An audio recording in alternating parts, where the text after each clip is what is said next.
bacanya di awal ya nggak di hati, berarti sholat saya nggak sah ya? Oh, kalau kita belum tahu itu di ma'fu. Ini kan terkait tata cara ibadah ya. Yang penting hati kita berniat, walaupun kita nggak tahu letaknya di mana. Bagi orang yang belum tahu ilmunya itu dimaafkan. Tapi kalau kita udah belajar dan nggak direalisasikan, nggak diamalkan, itu baru dosa gitu, ya kan? Kita udah tahu nih, contoh rukun qauli itu apa aja? Rukun qauli itu kan kemarin ya, saya ulang sedikit. Ini saya hapus, ibu-ibu sudah. Ini rukun dalam sholat, rukun sholat ya. Ada rukun qalbi, ada qauli, ada fi'li. Rukun qalbi itu rukun hati. Rukun hati dalam sholat, niat. Niat ya. Ada rukun qauli dalam sholat di 5 tempat atau keadaan yang sudah kita bahas sebelumnya. Apa saja ibu-ibu? 1, saat takbir. Yang kedua, Fatihah. Yang ketiga, tahiyat akhir. Tahiyat akhir. Kemudian sholawat Nabi. Sholawat Nabi pada tahiyat akhir ya.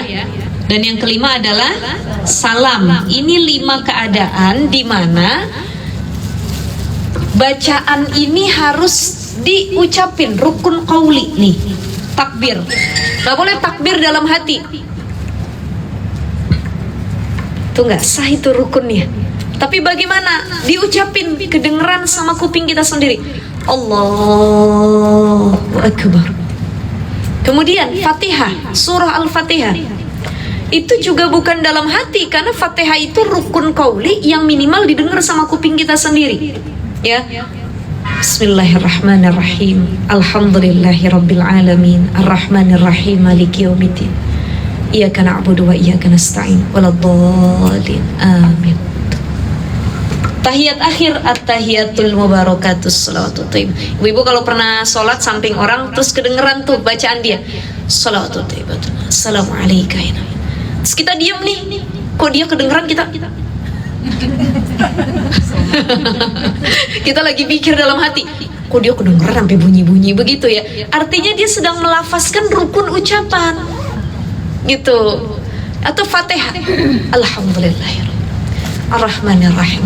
Itu kalau ibu-ibu pernah dengar salat sampai orang begitu, berarti dia sudah tahu, oh ini rukun qauli yang harus diucapin. Minimal kedengeran sama kupingnya sendiri. Kecil aja, nggak usah kedengeran orang.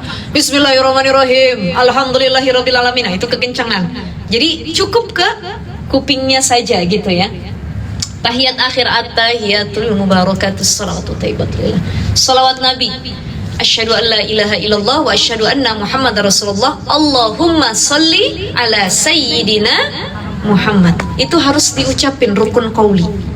Dan yang terakhir salam. Salamnya nggak gagu. Ya, kalau kita tahu salam itu diucapin, ada orang salam, kapan dia baca salamnya itu ya? Dalam hati, ya itu bukan rukun qalbi, tapi itu rukun qauli, maka diucap Assalamualaikum warahmatullahi, Assalamualaikum warahmatullahi gitu ya. Jadi kalau kemarin kita belum tahu dan kita jalankan sesuai dengan apa yang kita tahu, husnuzon itu diterima sama Allah ya, karena kita ada kemauan dan mungkin batas kita fahamnya kemarin cuma sampai situ. Tapi sekarang ketika kita sudah belajar, kita tidak amalkan yang kita ketahui, baru di situ terdapat dosa. Kamu faham tapi kamu tidak amalkan, kamu belajar tapi kamu tidak amalkan. Di situ ada beban nanti ya. Kita tahu rukun sholat apa aja tapi nggak kita jalanin sesuai dengan yang diajarkan oleh para ulama. Nah, rukun fi'li itu banyak ya. Ada ruku, sujud. Nah, itu rukun-rukun fi'li. Selebihnya ya, ruku, sujud, duduk di antara dua sujud, duduk tahiyat akhir, itu adalah rukun fi'li, perbuatan.